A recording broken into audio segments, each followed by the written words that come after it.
Cuaca malam itu gelap dan mendung, langit tertutup awan tebal yang seolah-olah meredam segala suara. Hujan turun pelan, sesekali diiringi petir yang menyambar di kejauhan, menciptakan suasana yang suram dan dingin. Di sudut jalan yang sepi, di depan sebuah rumah kecil yang tampak usang, seorang anak laki-laki berdiri terpaku. Usianya baru 12 tahun, tapi tatapannya sudah jauh lebih dewasa daripada seharusnya. Wajahnya basah oleh air hujan. Meskipun tak ada senyum yang terlukis di sana, matanya kosong, tak ada lagi semangat yang terlihat di balik kelopak matanya. Hanya ada rasa hampa yang begitu dalam. Dia bernama Rian. Koper kecil yang ia bawa tampak begitu berat di tangannya, padahal isinya hanya sedikit pakaian dan barang-barang yang tak berharga. Begitu kecil, tapi terasa begitu berat, seperti beban hidup yang tiba-tiba ia harus pikul sendirian. Hujan semakin deras, dan udara semakin dingin. Rian mengangkat tangan ke arah pintu rumah itu, rumah yang seharusnya menjadi tempatnya berlindung. Rumah yang dulu dipenuhi tawa, canda, dan kebahagiaan. Tapi kini hanya menjadi sebuah tempat yang kosong dan penuh kenangan pahit. Ia mengetuk pintu dengan lembut. "Paman, Tante, aku di luar," kata Rian. Suara kecilnya hampir tertelan oleh hujan. Tapi tidak ada jawaban. Ia mengetuk lagi, lebih keras kali ini, sambil berharap ada orang yang mendengar. Beberapa detik kemudian, suara langkah kaki terdengar dari dalam rumah. Namun, pintu yang terbuka bukanlah tangan yang diharapkannya. Seorang pria bertubuh besar dengan ekspresi keras berdiri di ambang pintu. Itu adalah pamannya. Pamannya menatap Rian dengan tatapan yang dingin, tanpa ekspresi. "Kamu di sini untuk apa?" Suara pamannya terdengar datar. Tidak ada kehangatan yang biasa dirasakan oleh seorang anak dari seorang pamannya. Rian menundukkan kepala. "Paman, aku nggak punya tempat tinggal lagi. Rumah sudah kosong. Mereka semua sudah pergi. Aku cuma ingin berlindung. Aku nggak punya siapa-siapa lagi," ujar Rian pelan, hampir menangis. Namun, jawaban yang ia terima jauh lebih menusuk daripada yang ia bayangkan. "Kamu nggak punya tempat di sini, Rian. Kamu bukan siapa-siapa lagi," kata pamannya tanpa ragu. Suaranya datar, bahkan terasa seperti sebuah perintah yang tak bisa dibantah. "Kamu harus pergi. Rumah ini bukan untuk anak yatim sepertimu." Kata-kata itu seperti sebuah tamparan keras yang memecah hatinya. Tidak ada kehangatan, tidak ada belas kasihan. Rian hanya bisa terdiam, menatap mata pamannya yang penuh kebencian, seolah-olah ia adalah beban yang tak diinginkan. Pamannya menutup pintu dengan keras, meninggalkan Rian yang berdiri ternganga di luar. Tubuhnya gemetar, bukan hanya karena hujan yang dingin, tapi juga karena perasaan yang jauh lebih menusuk, penolakan dari keluarga sendiri. Rian berdiri diam, menahan air mata yang hampir keluar. Ia merasa begitu kecil, begitu tak berarti. Semua harapan yang ia miliki, semua cinta yang ia impikan, seolah runtuh begitu saja. Tak ada lagi tempat yang bisa ia tuju, tak ada lagi orang yang bisa ia andalkan. Namun, saat itu, sesuatu yang aneh terjadi. Sebuah kekuatan tak terlihat mulai tumbuh dalam dirinya. Ketika dunia menolaknya, ketika bahkan orang-orang yang seharusnya mengasihinya malah membuangnya, ada sebuah keberanian yang mulai muncul di dalam hati kecilnya. Rian tahu, ia tidak bisa menyerah. Tidak saat ini. Tidak ketika dunia begitu kejam padanya. Dengan langkah berat, ia mulai berjalan menjauh dari rumah itu. Langkah demi langkah, dia meninggalkan semua yang pernah dia kenal. Tak ada yang menunggu, tak ada yang peduli.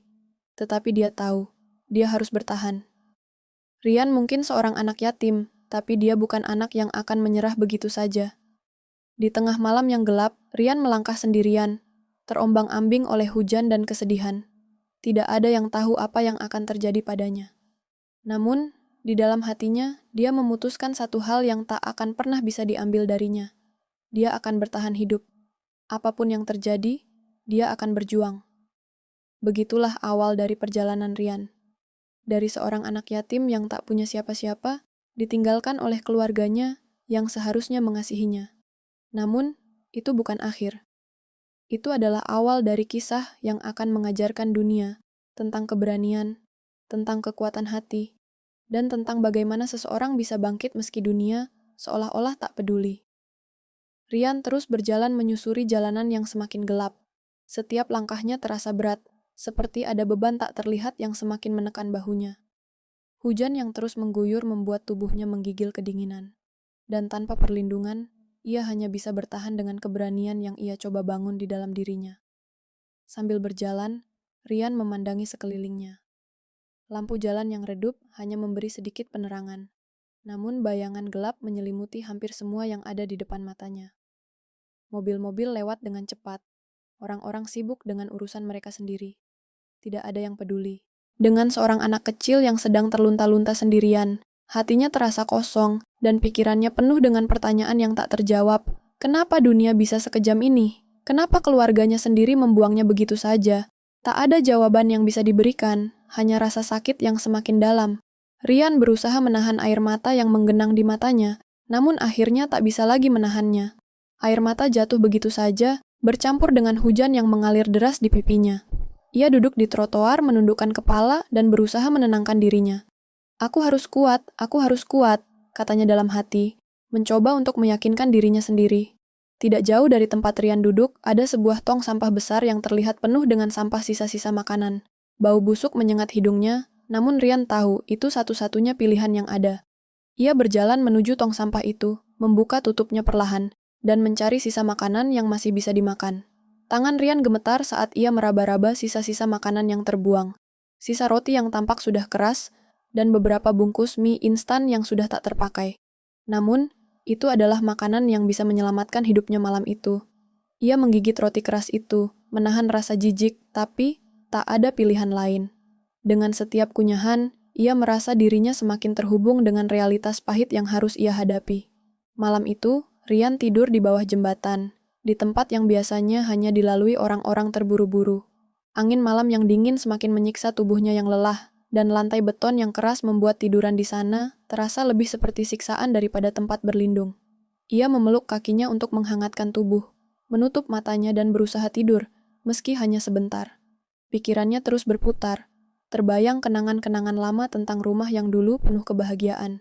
Namun semuanya kini terasa jauh, bahkan seperti mimpi yang telah hilang. Pada pagi hari berikutnya, Rian terbangun dengan tubuh yang kaku dan kepala yang pusing. Tak ada suara yang membangunkannya kecuali deru kendaraan yang lewat di atas jembatan. Ia tahu, kehidupan di jalanan bukanlah tempat yang bisa memberinya kenyamanan. Setiap hari adalah perjuangan untuk bertahan hidup, dan untuk seorang anak seumuran dirinya, perjuangan itu terasa lebih berat dari apapun. Rian mencoba bangkit dari tempat tidurnya yang tidak nyaman, dan melangkah ke jalanan yang lebih ramai. Ia berharap bisa menemukan sesuatu yang bisa membantunya bertahan hidup, setidaknya untuk hari itu.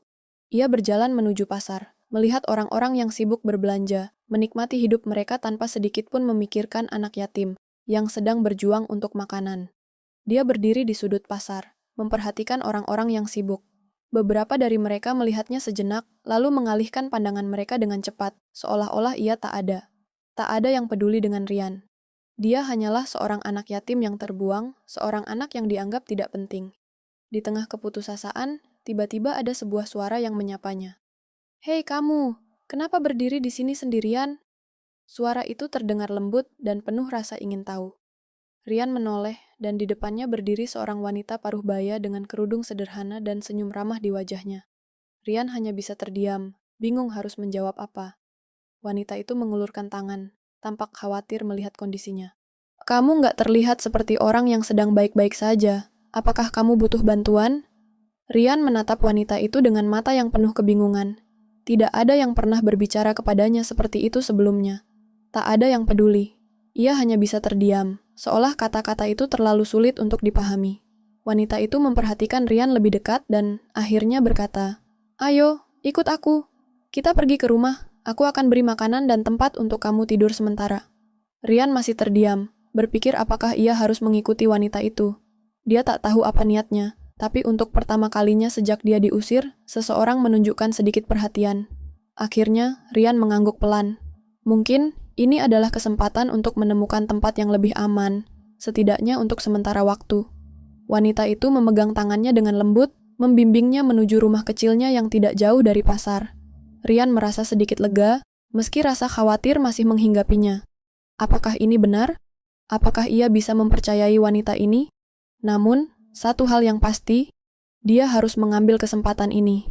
Meskipun di dalam hatinya masih ada rasa takut yang sangat dalam. Sambil berjalan menuju rumah wanita itu, Rian merasa sedikit cahaya mulai menyinari hidupnya yang gelap. Mungkin, hanya mungkin, harapan belum sepenuhnya hilang. Rian mengikuti wanita itu dengan langkah hati-hati, sedikit ragu, namun sekaligus penuh harapan. Perjalanan menuju rumah wanita tersebut terasa begitu panjang, meskipun jaraknya tidak begitu jauh. Setiap langkah yang ia ambil seolah-olah membawa dirinya semakin dekat pada sesuatu yang lebih baik. Namun di sisi lain, ada perasaan takut yang menggelayuti hatinya. Siapakah wanita ini sebenarnya? Apakah dia bisa dipercaya? Dan yang lebih penting, apakah ini benar-benar tempat yang aman untuknya? Wanita itu, yang kemudian ia ketahui bernama Ibu Nia, terus berjalan di sampingnya, tak tampak terburu-buru, dan sesekali tersenyum lembut, mencoba memberikan rasa nyaman kepada Rian. "Jangan khawatir," katanya dengan suara yang tenang. "Aku hanya ingin membantu. Aku takkan melakukan apa-apa yang bisa membuatmu merasa terancam." Rian, yang awalnya merasa sangat curiga, mulai merasa sedikit tenang. Kata-kata Ibu Nia terdengar tulus, dan senyum yang terukir di wajahnya menunjukkan sesuatu yang berbeda dibandingkan dengan apa yang ia alami di rumah pamannya. Di luar, dunia memang terasa begitu keras dan tak peduli, namun di tengah kegelapan ini, ada satu orang yang mengulurkan tangan tanpa pamrih. Rumah Ibu Nia tidak besar, hanya sebuah rumah kayu sederhana dengan halaman depan yang cukup luas. Di depan pintu, ada beberapa tanaman hias yang diletakkan rapi di pot-pot kecil. Meski sederhana, rumah itu terasa hangat. Ada sesuatu tentang rumah ini yang membuat Rian merasa sedikit lebih tenang. Setibanya di depan pintu, Ibu Nia membuka pintu dan mempersilakan Rian masuk. "Masuklah, kamu pasti lapar dan lelah," katanya sambil tersenyum. Rian hanya mengangguk pelan, melangkah ke dalam rumah dengan hati yang masih penuh pertanyaan. Di dalam rumah ada 2 kamar sederhana yang didekorasi dengan perabotan yang sangat sederhana, namun penuh dengan kehangatan. Ibu Nia mengarahkannya ke meja makan yang sudah disiapkan dengan makanan hangat. "Cobalah makan ini. Aku rasa kamu pasti belum makan dengan baik selama beberapa hari," ujar Ibu Nia dengan penuh perhatian. Rian duduk di meja makan dan menatap makanan di depannya. Sepiring nasi putih, sayur sop, dan ayam panggang yang baru dimasak. Matanya berkaca-kaca. Rasa lapar yang ia rasakan beberapa hari terakhir tiba-tiba berubah menjadi rasa haru yang mendalam. Makanan ini, makanan yang begitu sederhana, namun terasa seperti hadiah terbesar yang pernah ia terima. Saat ia mulai makan, Ibu Nia duduk di hadapannya. "Rian, ceritakan padaku, apa yang terjadi? Kenapa kamu sampai berada di jalanan sendirian?" tanya Ibu Nia dengan lembut. Rian menunduk, tak tahu harus mulai dari mana. Ia sudah lama tidak menceritakan kisah hidupnya pada orang lain, bahkan tak pernah ada orang yang benar-benar peduli untuk mendengarnya. Namun, kali ini, ia merasa ada rasa aman yang bisa ia rasakan, sesuatu yang jarang ia rasakan selama ini. Setelah beberapa detik terdiam, Rian akhirnya membuka mulutnya. "Orang tua saya meninggal dalam kecelakaan, dan sejak itu saya tinggal dengan paman dan tantenya. Tapi, mereka mengusir saya. Mereka bilang, saya bukan siapa-siapa lagi. Saya nggak punya tempat untuk pulang," ujar Rian, suaranya hampir bergetar. Kata-kata itu keluar dengan berat, seperti beban yang sudah terlalu lama ia pendam. Ibu Nia mendengarkan dengan seksama, tak ada penilaian dalam tatapannya. "Saya sangat menyesal mendengar itu, Rian. Tidak ada anak yang seharusnya merasakan hal itu. Kamu tidak salah apa-apa. Kamu berhak mendapatkan tempat yang aman dan penuh kasih." Rian menatap Ibu Nia, merasa ada kehangatan di dalam kata-kata yang keluar dari mulut wanita ini. Meskipun ia hanya seorang asing, perhatian yang diberikan Ibu Nia begitu tulus, begitu nyata. Untuk pertama kalinya setelah kehilangan orang tuanya, Rian merasa seperti ada seseorang yang peduli. Seseorang yang melihatnya bukan sebagai beban, melainkan sebagai seorang manusia yang layak mendapatkan kebahagiaan. Ibu Nia tersenyum dan meletakkan tangan di atas tangan Rian. "Kamu bisa tinggal di sini sementara, Rian. Aku tidak punya banyak, tapi apa yang aku punya akan aku bagikan padamu. Kamu tak perlu khawatir tentang apapun selama kamu berada di sini." Rian merasa terharu. Tidak ada kata-kata yang bisa menggambarkan rasa terima kasih yang ia rasakan. Ia tidak pernah membayangkan ada orang yang begitu baik kepadanya. "Terima kasih, Ibu Nia." "Terima kasih banyak," ujarnya dengan suara yang bergetar. Ibu Nia hanya tersenyum lembut, matanya penuh kebaikan. "Tidak perlu berterima kasih, Rian. Ini adalah hal yang seharusnya dilakukan. Semua orang pantas mendapatkan kasih sayang dan perlindungan. Kamu adalah anak yang berharga, dan kamu layak mendapatkan kehidupan yang lebih baik." Malam itu, Rian tidur dengan tenang di salah satu kamar sederhana milik Ibu Nia. Untuk pertama kalinya setelah kehilangan orang tuanya, ia merasa sedikit lega. Mungkin di dunia ini masih ada orang baik yang peduli, orang yang bersedia memberikan bantuan tanpa mengharapkan imbalan apapun. Tidur di atas kasur yang empuk dengan selimut hangat, Rian merasa seperti berada di tempat yang tepat, meskipun ia tahu perjuangan hidupnya belum berakhir. Namun, satu hal yang pasti, dia tidak akan menyerah.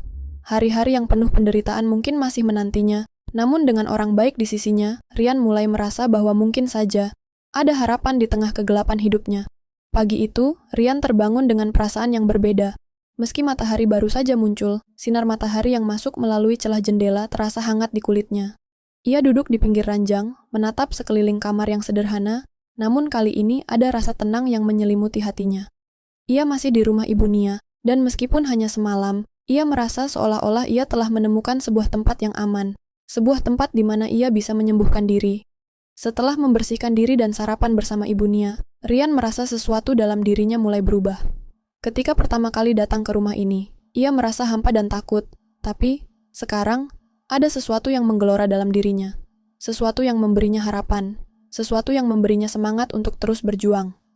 Ibu Nia mengajak Rian untuk membantu sedikit pekerjaan di rumah. Meskipun itu hanya pekerjaan sederhana, memotong sayuran, merapikan halaman, dan mencuci piring, Rian merasa diberdayakan. Sejak pertama kali diusir, ia merasa tak berdaya, seperti segala sesuatu yang ia lakukan hanya sia-sia.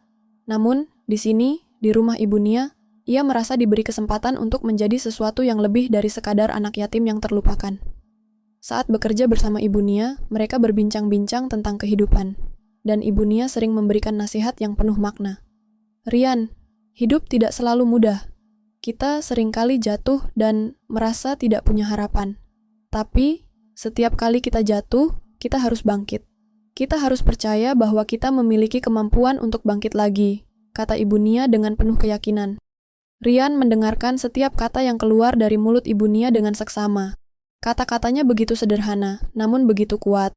Mungkin itulah yang Rian butuhkan, bukan hanya tempat berlindung, tapi juga seseorang yang mengajarkannya cara untuk bertahan.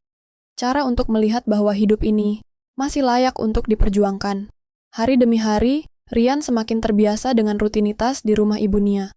Ia membantu membersihkan rumah, menata kebun kecil yang ada di halaman belakang, dan sesekali ikut Ibu Nia ke pasar untuk membeli bahan-bahan makanan. Rian merasa dirinya mulai mendapatkan sesuatu yang lebih dari sekadar perlindungan. Ia mulai merasakan kebahagiaan yang dulu tak pernah ia rasakan sejak orang tuanya meninggal. Namun, meski kehidupan di rumah Ibu Nia terasa lebih baik, Rian tahu bahwa hidupnya belum sepenuhnya kembali seperti dulu. Ia masih merasa ada yang hilang dalam dirinya, tujuan. Rian ingin lebih dari sekadar bertahan hidup. Ia ingin memiliki tujuan, sesuatu yang bisa membuatnya merasa hidup kembali. Suatu hari, ketika mereka sedang duduk di teras rumah setelah makan siang, Ibu Nia menatap Rian dengan penuh perhatian. Rian, kamu sudah cukup lama tinggal di sini. Dan aku merasa kamu sudah mulai merasa nyaman. Tapi, aku rasa kamu punya potensi lebih dari sekadar membantu di rumah ini. Apa yang sebenarnya kamu inginkan? Rian terdiam, berpikir sejenak. Apa yang sebenarnya ia inginkan? Selama ini, ia hanya bertahan. Tapi kali ini, ada perasaan baru yang muncul, keinginan untuk menemukan kembali tujuan hidupnya. Tanpa ragu, ia menjawab, saya ingin bersekolah. Saya ingin belajar lagi. Saya ingin punya kesempatan untuk memiliki masa depan yang lebih baik. Ibu Nia tersenyum. Itu keputusan yang sangat baik, Rian. Aku tahu ini tidak akan mudah, tapi kamu bisa melakukannya. Aku akan membantumu. Kamu tidak sendirian. Untuk pertama kalinya sejak orang tuanya meninggal, Rian merasa ada secercah harapan yang nyata. Ibu Nia berjanji untuk membantu mewujudkan impian Rian untuk kembali ke sekolah. Ia menghubungi seorang teman yang bekerja di sebuah sekolah terdekat dan berbicara mengenai keadaan Rian. Meskipun Rian harus mulai dari bawah, ia diberi kesempatan untuk kembali belajar. Hari-hari berikutnya dihabiskan dengan penuh semangat. Rian mulai menyusun rencana untuk melanjutkan pendidikannya. Setiap malam, setelah selesai membantu Ibu Nia di rumah, ia membaca buku dan belajar hal-hal baru. Meskipun seringkali kesulitan, Rian tidak pernah merasa tertekan. Ia tahu bahwa ini adalah kesempatan yang langka, kesempatan yang tidak bisa disia-siakan. Setelah beberapa minggu, Rian akhirnya dapat kembali ke sekolah. Meskipun kelasnya penuh dengan anak-anak yang jauh lebih tua, ia merasa sangat bersyukur bisa kembali belajar. Tidak ada lagi perasaan minder atau merasa kecil di hadapan teman-teman sebayanya. Setiap pelajaran yang ia ikuti, setiap pengetahuan baru yang ia pelajari, semakin memperkuat tekadnya untuk membangun masa depan yang lebih baik. Sekolah bukan hanya tempat untuk belajar ilmu, tetapi juga tempat untuk menemukan kembali dirinya. Di sana, Rian mulai berkenalan dengan teman-teman baru yang tidak memperlakukannya dengan jijik atau perlakuan buruk seperti yang ia alami sebelumnya. Mereka melihat dirinya sebagai teman, bukan sebagai anak yatim yang tak berharga. Itu adalah sesuatu yang baru baginya, sesuatu yang memberikan kebahagiaan yang selama ini ia rindukan. Di setiap langkah yang diambil Rian, ada tantangan, ada hambatan, dan tentu saja ada rasa takut. Tapi di balik semua itu, ia tahu bahwa ia tidak sendirian lagi. Ibu Nia selalu ada untuk mendukung dan memberikan semangat, dan ia pun mulai menemukan tujuannya dalam hidup, untuk belajar, untuk berkembang, dan untuk suatu hari nanti, membantu orang lain seperti Ibu Nia telah membantunya. Hari-hari di sekolah bagi Rian semakin sulit, tetapi ia merasa semakin kuat. Setiap kali ia duduk di bangku kelas, memegang pena, dan menulis jawaban di kertas ujian, ada perasaan baru yang menggelora dalam dirinya. Dia merasa hidupnya memiliki tujuan, bahwa belajar adalah jalan untuk mengubah masa depannya. Namun, di balik semangatnya yang tinggi, ada tantangan yang lebih besar yang mulai menghampirinya. Rian tidak pernah mengira bahwa kembali ke sekolah akan membawa begitu banyak kesulitan. Salah satu tantangan terbesar yang dihadapinya adalah perbedaan usia dan latar belakang dengan teman-teman sekelasnya. Sebagian besar teman-temannya sudah belajar jauh lebih lama, sementara Rian harus memulai dari dasar. Setiap pelajaran terasa seperti sebuah gunung yang harus didaki. Setiap tugas terasa seperti tantangan yang tak ada habisnya. Ia seringkali merasa ketinggalan dan frustrasi, terutama saat teman-temannya tampak begitu mudah memahami pelajaran yang sulit baginya. Di samping itu, Rian masih berjuang dengan rasa malu. Ia selalu merasa terasingkan dari teman-teman yang lainnya. Di kantin, saat teman-temannya berbicara tentang liburan, keluarga, atau kegiatan yang mereka lakukan bersama, Rian seringkali merasa seolah-olah ia tidak memiliki tempat dalam percakapan itu. Ia tidak memiliki cerita bahagia untuk dibagikan. Semua itu mengingatkannya pada kenyataan bahwa dia adalah anak yatim, yang tak memiliki keluarga yang lengkap, yang tidak punya pengalaman yang sama dengan orang lain. Namun, Rian tidak menyerah. Di malam hari, setelah pulang sekolah, ia terus belajar di rumah Ibu Nia. Meskipun kelelahan mulai menggerogoti tubuhnya, Ibu Nia selalu ada untuk memberikan dorongan, memberinya semangat untuk tidak menyerah. "Jangan pernah merasa kecil, Rian," kata Ibu Nia suatu malam saat mereka duduk bersama setelah makan malam. "Kamu lebih dari cukup, lebih dari apa yang kamu bayangkan. Yang kamu butuhkan hanya sedikit waktu untuk membuktikan pada dirimu sendiri bahwa kamu bisa."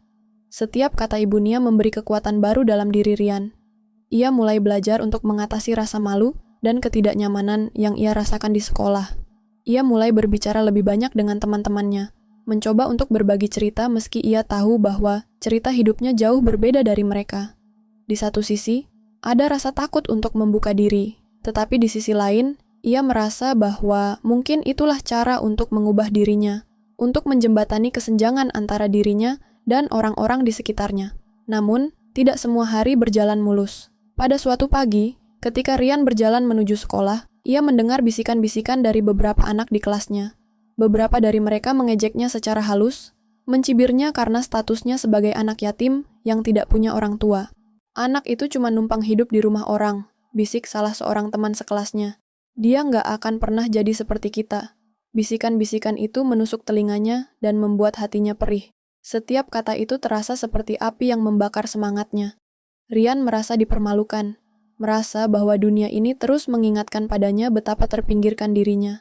Tetapi, ia tidak ingin mundur.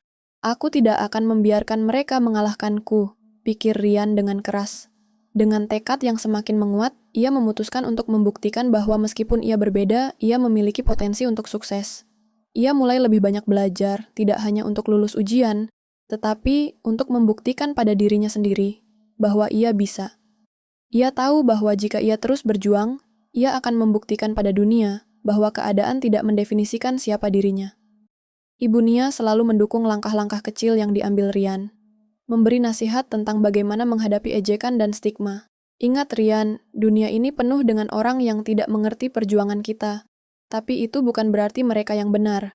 Kamu harus percaya pada dirimu sendiri lebih dari apapun." kata Ibu Nia dengan penuh kasih. Di sekolah, perlahan Rian mulai merasa lebih percaya diri. Walaupun kadang-kadang ia masih mendengar bisikan-bisikan dan melihat tatapan aneh dari beberapa teman, ia belajar untuk tidak terpengaruh. Ia lebih banyak fokus pada pelajaran dan tujuan masa depannya. Ia juga mulai menjalin persahabatan dengan beberapa teman sekelas yang lebih baik, yang menghargainya bukan karena latar belakangnya, tapi karena kepribadiannya dan semangat belajarnya. Namun, tantangan baru muncul ketika Rian mulai melihat banyak teman-temannya yang memiliki peluang lebih besar. Beberapa dari mereka memiliki orang tua yang mendukung mereka dalam setiap langkah, memberi mereka tempat belajar yang nyaman, dan memperkenalkan mereka pada dunia yang lebih luas. Rian merasa seperti tertinggal, karena ia tahu bahwa, di balik perjuangannya, ada banyak hal yang ia tak miliki, terutama dalam hal sumber daya dan dukungan yang memadai. Ia hanya tinggal bersama Ibu Nia, seorang wanita baik hati yang tak memiliki banyak, tapi selalu memberikan yang terbaik untuknya. Suatu hari, setelah ujian akhir semester, Rian merasa sangat cemas. Meskipun ia sudah berusaha keras, ia masih merasa belum sepenuhnya siap untuk menghadapi ujian yang penuh tekanan itu. Ibu Nia menenangkan hatinya, memberitahu bahwa yang terpenting bukanlah angka di kertas ujian, melainkan usaha dan kerja keras yang sudah ia lakukan. Tidak ada yang sia-sia dari perjuanganmu, Rian. Apapun hasilnya, kamu sudah memberikan yang terbaik, itu sudah cukup. Rian mengangguk, merasa lebih tenang. Ia tahu bahwa hidupnya bukan hanya tentang ujian dan angka-angka yang tertulis di kertas. Ia mulai menyadari bahwa perjalanan hidupnya adalah tentang proses, tentang bagaimana ia bangkit setelah terjatuh, tentang bagaimana ia berusaha keras meski tanpa dukungan orang tua, tentang bagaimana ia melawan segala rintangan yang datang dalam hidupnya. Ketika hasil ujian akhirnya diumumkan, Rian merasa cemas. Namun, ketika melihat hasilnya, ia hampir tidak percaya. Meskipun tidak mendapatkan nilai tertinggi, ia lulus dengan baik, dan bahkan mendapat pujian dari beberapa guru karena kerja keras dan semangat belajarnya yang luar biasa. Hasil ujian itu bukan hanya sebuah angka, itu adalah bukti bahwa Rian, meskipun berasal dari latar belakang yang sulit, bisa mengatasi segala rintangan dan berhasil melewatinya. Setelah ujian dan perasaan cemas yang mengiringinya, Rian mulai merasa seolah-olah ia akhirnya menemukan pijakan dalam hidupnya. Meski perjalanan hidupnya penuh dengan tantangan, ia tahu bahwa ia tidak sendirian. Ibu Nia selalu ada untuk memberinya dukungan, dan meskipun hidup di luar sana penuh dengan ketidakpastian, ia kini memiliki harapan yang lebih besar. Hari demi hari, Rian semakin tekun. Ia tahu bahwa ini adalah kesempatan langka yang harus ia manfaatkan. Setiap kali ia merasakan lelah atau ingin menyerah, ia hanya mengingat kembali kata-kata Ibu Nia yang selalu memberi semangat. Apapun yang terjadi, kamu lebih dari cukup, Rian. Jangan biarkan orang lain menentukan siapa dirimu. Kata-kata itu seperti mantra yang selalu ia pegang erat. Namun, Rian kini menghadapi keputusan besar dalam hidupnya. Meskipun ia berhasil melewati ujian dan mencapai prestasi yang cukup baik, ia tahu bahwa untuk benar-benar mengejar impiannya, ia harus melangkah lebih jauh. Kembali ke sekolah adalah langkah pertama. Tetapi, untuk meraih masa depan yang lebih cerah, ia harus memutuskan apa yang ingin ia capai. Rian mulai berpikir tentang jurusan kuliah yang ia inginkan, tentang profesi yang bisa ia kejar, dan tentang bagaimana ia bisa memberikan dampak bagi dunia yang pernah mengabaikannya. Pada suatu malam, saat mereka duduk di ruang tamu, Rian membuka percakapan dengan Ibu Nia. Ibu, aku ingin tahu